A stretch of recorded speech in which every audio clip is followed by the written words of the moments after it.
Recording this during the heatwave and adding my voice to the cacophony of complaining Brits. Hi all, Rick here, listing the top 13 starships in terms of size, made by mankind. Well, length. Criteria. So this video is looking at only the ships that we humans have had a hand in creating. This means Federation vessels, alternate universe ones, and so on, so as long as it was not an alien ship, as that is deserving of its own list, and also eliminates some of the truly grandiose ships witnessed in Star Trek. Also, generally over time, Starfleet vessels have gotten larger, and this is a trend that holds true into the far future. For this reason, were I to abide purely by the scale of every vessel, then the list would predominantly just be a list of 32nd century ships, which I find rather dull for this topic. Seriously, all but 2 or 3 of the newer Starfleet vessels would be on this list, so I'm going to exclude them for the sake of variety. However, here are their sizes, and I'll drop them into the video where they would otherwise slot. Alright, to begin with, I think I'll place the Galaxy class here as a reference point, as it's probably one of the larger ships we're all familiar with, and gives a good basis for the upcoming entries. At 642 metres long, it was also rather wide, providing a lot more deck space overall than many others on this list, giving it a high internal volume. It came equipped with one of the most powerful warp cores of the era, and an exorbitant number of labs, halls, and other chambers for practically every aspect of exploration and research. It was conceived of in a time where the Federation was planning to get out there and explore for long-term missions, house families, and it reflected Starfleet at its most comfortable, and you could argue, too self-assured. Slightly beating this out, however, is technically 2 classes of equal size, the Hou-Yi and Shiva classes. These are from the 23rd century, and were identical except for the different number of nacelles, at 645.3 metres long. Each was a dedicated intelligence-gathering vessel made to linger at the edge of a system and deploy a massive swarm of drones that were coordinated to scout and survey a zone. Ahead of this is the Sutherland class, a relatively new addition to the fleet and a mainstay moving into the 25th century at 652.4 metres. The Sutherland class was an updated version of the Nebula design, a large survey and deep space exploration vessel that excelled at far-flung mapping and data collection missions, while hosting an array of science facilities and not shunning firepower. I need this. Next up is the Ross class.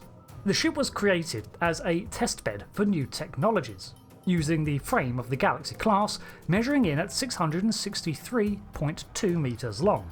It maintained a saucer separation ability, but unlike the Galaxy before it, there was an arrangement of warp coils and a reactor in the saucer that allowed both sections to independently function at warp speeds. On top of this, internally it featured many more hollow projectors, and the computer core was designed to have a projectable AI interface that acted as a member of the crew. The list of adaptations is extensive, and not all made it beyond the trial phase, but that is what this class was for. Designed in the late 24th century and seeing service still into the next. Then we have the Sovereign. Many a video has made the point that technically it has less mass than the Galaxy class, and this is true. It is, however, a tall girl at 685.3 metres long. The Sovereign more or less assumes the role of the primary exploration vessel of a dark time in the Federation's history. Essentially, it took what worked for exploration, mapping and diplomacy, but armoured it up in a defensive package, with top-of-the-line weapons systems, so it could also act to intercept and battle against threats like the Dominion and the Borg. Over time, it sort of followed the path of the Excelsior. As newer ships came out more dedicated to specific roles, it became the reliable background asset that served Starfleet well. Bigger than this, at 750.5 metres, we have the Crossfield class, a 23rd century ship that stands out for numerous reasons. The floating science block of research and development facilities was a huge investment. Most of its length comes from the nacelle design, a square format that was approaching the end of its usefulness and being replaced by more conservative cylinders. The crossfield was tied strongly to the development of a classified FTL experiment that led to the apparent destruction of both test ships, and the following Klingon War hindered development of many more. On a real-world note, the ship was made this huge for no other reason than to make it look cooler, which led to the entire scaling up of the fleet for Discovery and its adjacent shows, including the overhaul of the Constitution, but I don't want to get into that here, I'll be complaining for hours. Speaking of the Connie, hopping over now to an alternate reality, we have the remade Constitution class of the Kelvin timeline. Redesigned for the 2009 Star Trek films, set in their own continuity, the lore of this Constitution sees it basically that it was an alternate design, selected thanks to the influence of the Narada's attack earlier in the timeline. This larger vessel was still to be an exploration craft, but it forsook the adaptability and refit potential of the Prime Universe Connie, in favour of making something that included as much developed tech as possible all in one vessel, leading to its vast bloat in scale.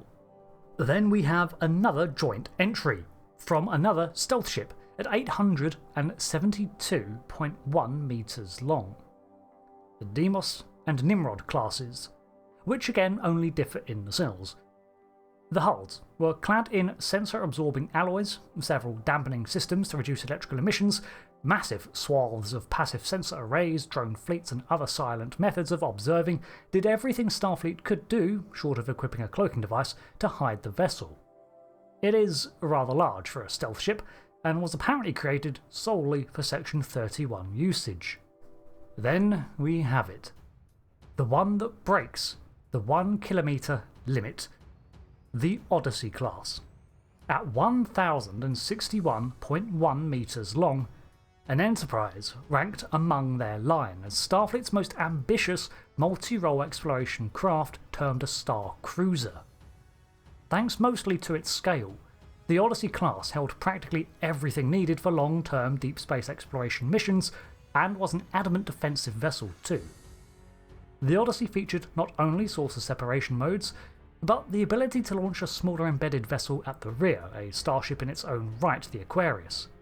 It entered into service in the blank pages that we have between the end of the Dominion War and the beginning of Star Trek Picard, seeing several such completed and launched, beginning with the Odyssey and Verity, the latter of which was internally overhauled and acted as Admiral Picard's flagship for the Romulan evacuation fleet. Now, the Odyssey itself was transferred to Jupiter from Utopia Planitia a few years before the massacre there to await completion, and I do wonder then if that ship became the Enterprise F. Now we are switching universes, over to the Kelvin timeline once again, with the ludicrously huge Dreadnought class.